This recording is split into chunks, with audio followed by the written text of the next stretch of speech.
Hello bachcho, let's read this question. The question says, in the following question, a statement of assertion is followed by a corresponding statement of reason. Of the following statement, choose the correct one. Option A, both assertion and reason are correct and reason is correct explanation of assertion. Option B, both assertion and reason are correct but reason is not the correct explanation of assertion. Option C, assertion is correct but reason is incorrect. Option D, assertion is incorrect but reason is correct.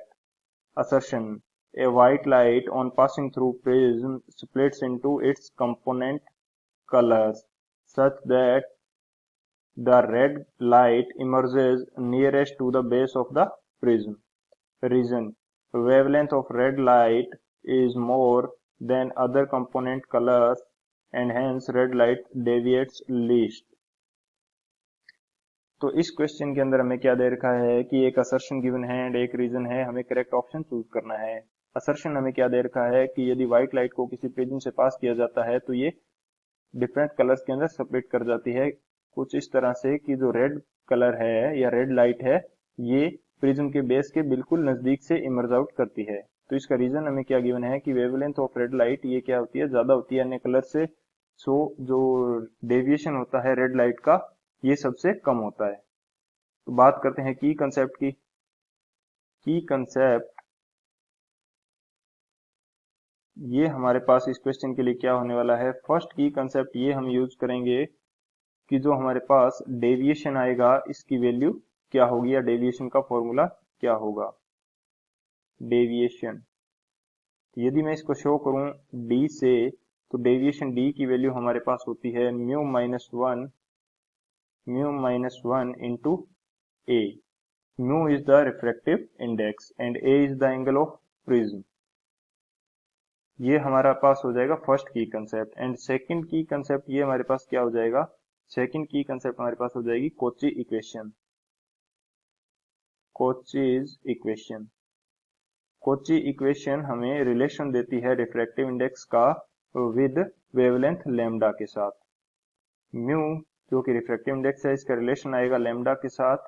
ये होता है a plus B by lambda square plus C by lambda की power 4 and ये से चलता रहता है। तो ये हमारे पास क्या है, दो की कंसेप्ट है। इन दोनों की कंसेप्ट की हेल्प से इस क्वेश्चन को करते हैं सोल्व। अब यदि बात करी जाए सॉल्यूशन की तो सॉल्यूशन हमारे पास क्या हो जाएगा। हम सबसे पहले देखते हैं कॉची इक्वेशन। कॉची इक्वेशन के अंदर म्यू की जो वैल्यू है ये इक्वल हो जाती है 1 plus B by lambda square plus C by lambda 4 and ऐसे ये चलता रहता है। ए बी सी ये यहाँ पे क्या है constant and lambda is the wavelength. अब लेमडा की जो वैल्यू होती है ये होती है नैनोमीटर के अंदर। यदि इसकी पावर 4 किया जाए एंड सी बाई जो पावर 4 है ये क्या हो जाएगा, पूरी वैल्यू वेरी स्मॉल आ जाएगी। यदि ये वैल्यू वेरी स्मॉल है तो इसको काउंटिंग के अंदर या इस इक्वेशन के अंदर नहीं रखते हैं, हम वैल्यू कहां तक यूज कर रहे हैं, बी बाई लेमडा स्क्वायर तक।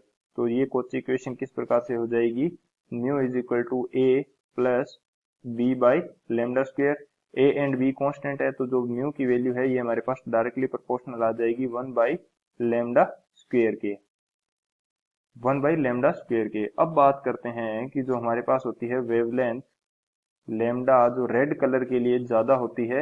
यदि मैं दूसरा एक्सट्रीम कलर ले लूं वॉयलेट कलर तो रेड कलर के लिए क्या होगी हमारे पास, ज्यादा होगी वॉयलेट कलर की तुलना में। एंड यहां से यदि देखा जाए तो refractive index of red colour है ये कम आएगा किससे, refractive index of violet colour से।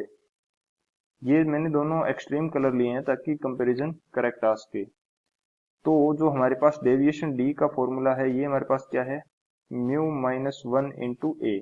ए हमारे पास एंगल ऑफ प्रिज्म है, ए हमारे पास क्या है एंगल ऑफ प्रिज्म। तो ये एंगल ऑफ प्रिज्म तो कांस्टेंट रहने वाला है तो डेविएशन जो है ये डायरेक्टली प्रोपोर्शनल टू किसके आ जाएगा, म्यू के। यानी कि म्यू जितना ज्यादा होगा उतना डेविएशन ज्यादा होगा एंड म्यू की वैल्यू जितनी कम है तो डेविएशन हमारे पास कम आएगा। तो जो रेड कलर का म्यू है ये मिनिमम होता है यानी कि लिस्ट होता है, लिस्ट होती है वैल्यू। तो जो डेविएशन है ये रेड कलर के लिए क्या आएगा, यदि मैं इसको डी आर से शो करूं तो ये आएगा मेरे पास लिस्ट, यानी कि डेविएशन मेरा बिल्कुल कम आएगा। सो यदि मैं बात करूं रीजन की, तो रीजन तो मेरा यहां से क्या हो जाता है, करेक्ट हो जाता है, रीजन मेरा हो गया करेक्ट। अब बात करते हैं जो असर्शन के अंदर हमें दे रखा है कि लाइट है जो प्रिज्म से पास होगी तो वो डिफरेंट कलर्स के अंदर स्प्लिट कर जाती है। तो यहाँ पे मैं क्या करता हूँ कि ये मेरे पास एक प्रिज्म है एंड ये इसके ऊपर एक व्हाइट लाइट इंसिडेंट की जाती है। तो रिफ्रैक्शन के बाद में ये लाइट डिफरेंट कलर्स के अंदर स्प्लिट कर जाएगी कुछ इस तरह से। यहाँ मैं टू एक्सट्रीम कलर शो कर रहा हूँ एंड जब ये सेकंड फेज से बाहर इमर्ज आउट करेंगी तो कुछ इस तरह से कर जाएंगी इमर्ज आउट। तो जो ऊपर जो कलर है ये मेरे पास क्या होता है, रेड कलर, जिसको मैंने आर से शो किया गया है, एंड जो नीचे कलर है ये मेरे पास वॉयलेट कलर है। अब इसका मीनिंग क्या हुआ कि जो रेड कलर का डेविएशन है ये मिनिमम हुआ है, जिसके कारण रेड कलर हमारे पास सबसे ऊपर है, एंड डेविएशन जो है वॉयलेट कलर का ये सबसे ज्यादा हुआ है, जिसके कारण वॉयलेट कलर सबसे नीचे है। यदि ये प्रिज्म नहीं होता तो ये रे ऑफ लाइट हमारे पास कुछ इस तरह से जानी चाहिए थी, लेकिन ये स्प्लिट कर गई एंड जो हमारे पास कलर्स हैं ये कुछ इस तरह से निकले हैं। तो यहाँ से स्पष्ट है कि जो वॉयलेट कलर है ये बेस के ज्यादा नजदीक है, ना कि रेड कलर। तो सबसे नजदीक इसके कौन सा कलर होगा, red colour, sorry violet colour सबसे ज्यादा बेस के नजदीक होगा। तो इस कारण से असर्शन हमारा क्या हो जाता है, असर्शन हमारा हो जाता है इनकरेक्ट एंड रीजन हमारा करेक्ट है। तो कौन सा ऑप्शन सही हो जाएगा हमारे पास, ऑप्शन जो डी है ये हमारा करेक्ट हो जाएगा, assertion is incorrect but reason is correct. So option D is the final answer. I hope you understood it well. Best of luck. Thank you.